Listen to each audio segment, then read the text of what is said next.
Let us discuss about measles. Let us discuss about measles. What is measles? Measles is a childhood disease. Is a childhood illness, we can say. It is a childhood illness and it is an acute condition. And this is highly infectious. It is highly infectious. Right? So it is a childhood illness. It is acute condition. It is highly infectious. In measles, what we see is fever. We will see fever. Along with fever, we will see respiratory symptoms. Respiratory symptoms, and we will also see rash. So these three things are present in measles. One is rash, other one is respiratory symptoms, and the last one is fever. Clear? As I told you, it is a childhood illness, right? Most often, measles is present between in the age group of 6 months to 5 years of age. Between these, in this range of age group, measles is seen, right? And it is seen in both sexes, right? It is seen in both sexes. And this measles is rare after 10 years. After 10 years of age, we won't usually see this measles, right? And this measles is severe if it occurs in malnourished children. Okay, if these measles occurs in malnutrition children, this measles will be very severe. Okay, this is severe if the measles occurs in malnourished children. This organism, as I told you, infectious, right? So infectious in the sense it is something due to microorganisms, right? Which microorganism causes measles?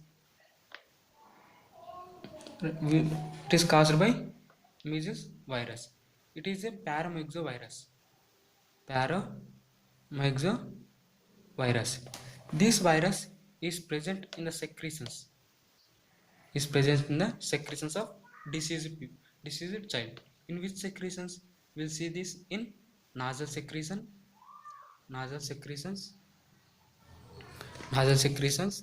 throat secretions, and respiratory tract secretions.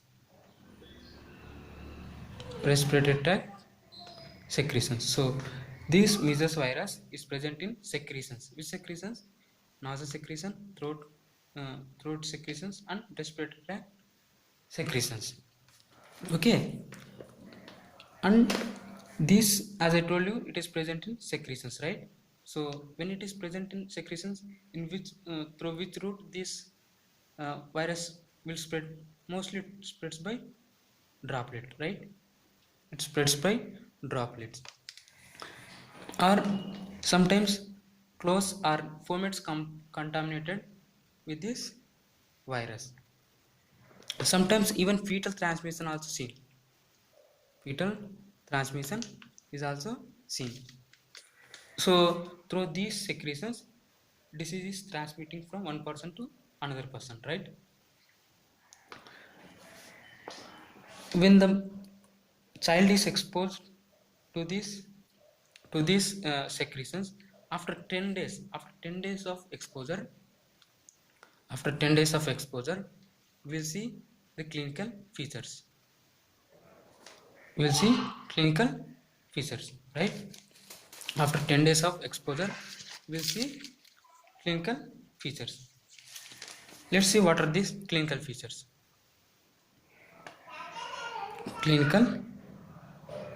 Right?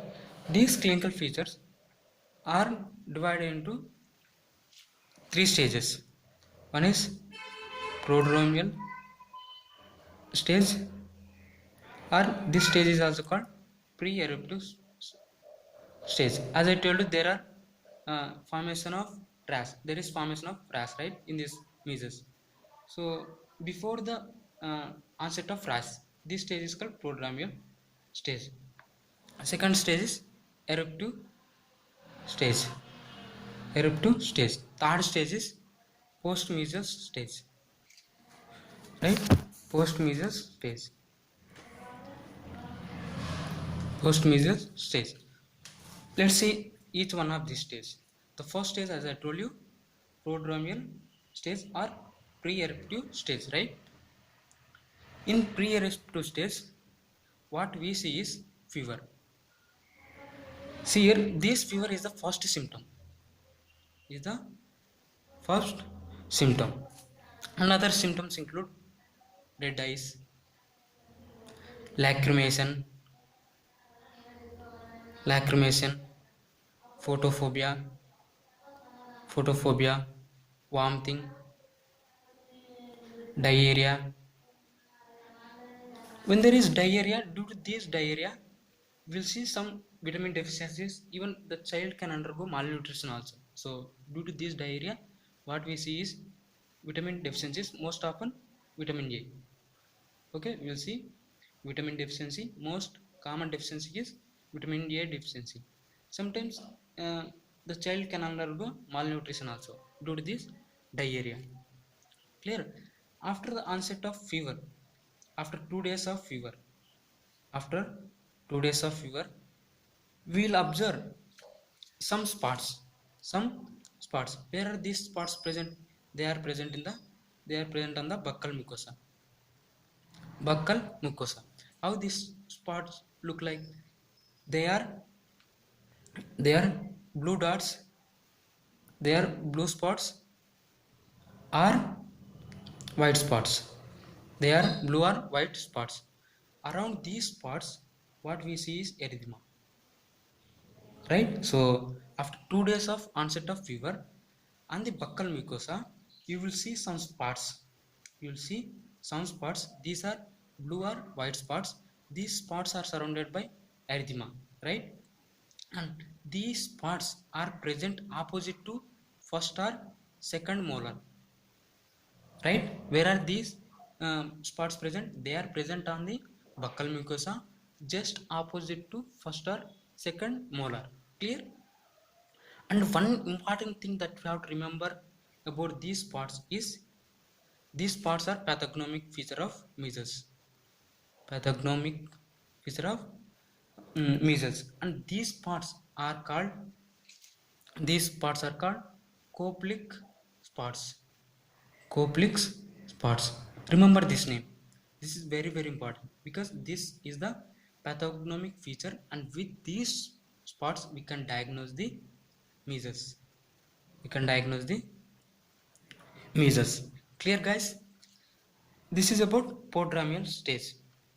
Clear? In prodromal stage, what we have to remember, very important feature is cope-like spots, because they are pathognomic feature, and with these spots we can diagnose the case. Clear? Then the second stage is eruptive stage. As the name itself indicates, there is development of rash, right? This rash is maculopapular rash. Maculopapular rash. Where is this rash present? This rash first appears behind the ear. And then it goes to forehead. Then it goes to face. Then it goes to neck. And within 2-3 days, it can go down the body parts. Okay, it goes down the body parts. Clear? So this rash appears first on where? Behind the ear. That you have to remember. Here, this is the important feature. Then after behind the ear, it goes down. Clear? After behind the ear, it goes down. Clear? And this rash disappears within 3 to 5 days. And how it disappears? It disappears in the same order how it has appeared. Okay, it disappears in the same order in which it has occurred. Clear? Disappearance is disappears in the same order in which this rash has occurred. Next, moving to post-measles stage.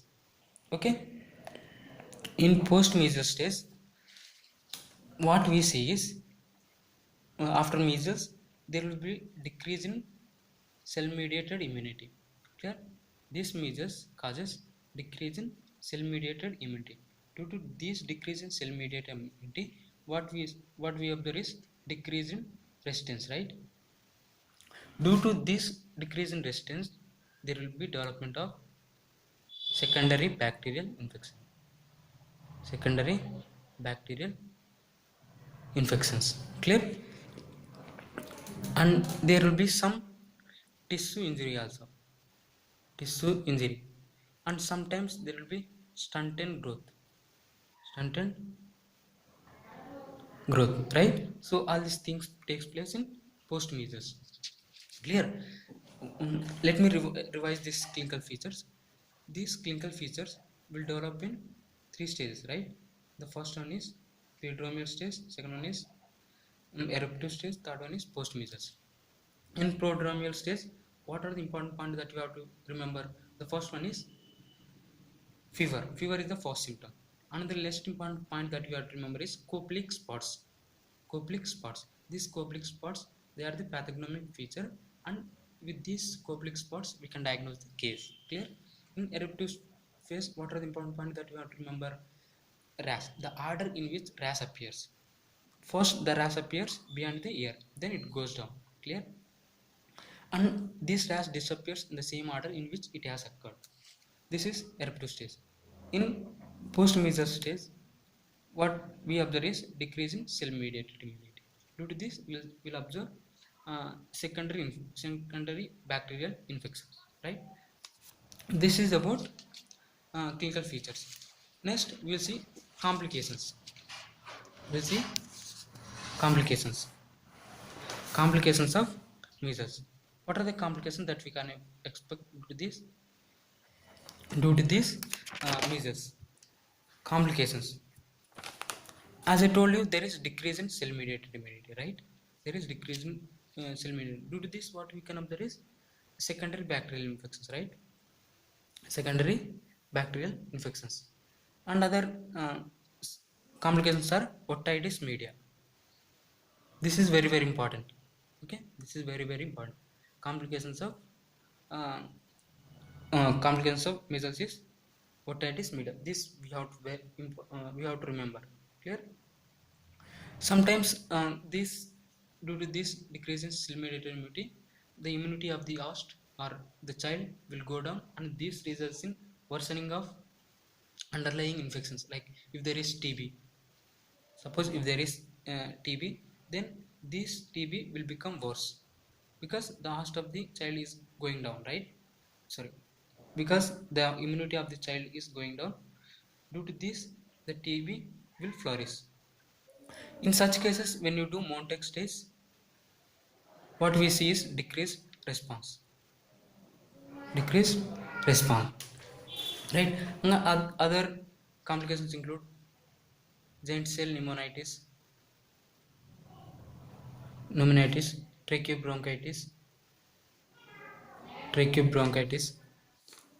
We'll also see acute laryngotracheobronchitis, acute laryngotracheobronchitis. Clear? And coming to CNS complications. Okay. In CNS complications, what we have to remember is post-measles encephalomyelitis. Post-measles encephalomyelitis.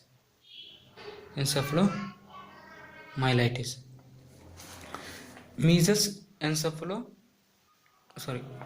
one important complication here is subacute sclerosing panencephalitis. Subacute